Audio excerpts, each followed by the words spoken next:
C'est peut-être ici, en bordure de ce lotissement de Gijan, à 15 km au sud-ouest de Montpellier, que passera dans quelques années la future ligne à grande vitesse qui doit rejoindre Perpignan. Réseau Ferré de France n'a pas encore tranché, mais l'étude d'une troisième variante du tracé, très proche de Gijan, a mis le feu aux poudres. Le TGV devait passer de l'autre côté de l'autoroute, donc nous nous avons tous fait construire dans un cadre privilégié.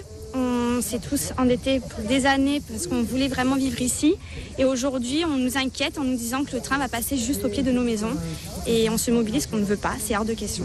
On pensait que Réseau Ferré, allait, devant nos commentaires précédents, allait abandonner cette idée de cette variante qui est sortie finalement comme ça à l'insu même des élus. Et du côté de la mairie, même son de cloche, les réunions publiques s'enchaînent. Le maire ne décolère pas. La nouvelle variante du tracé de la LGV aurait des conséquences graves sur la commune. Elle compromet la future zone d'activité communautaire de Bellevue. Sachant que Toaglo, puisque nous dépendons de Toaglo, a un problème de foncier au niveau de la partie économique. Gijan avait 14 hectares à mettre à disposition. Alors une question se pose, un projet de tracé au sud de l'autoroute A9 existe depuis 1995.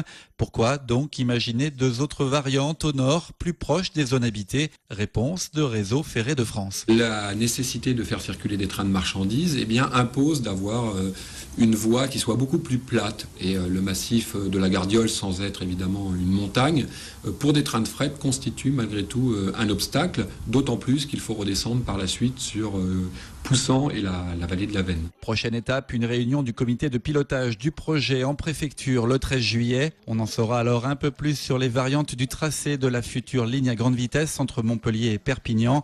D'ici là, les habitants de la Gardiole restent mobilisés et ils n'en sont pas à leur premier combat.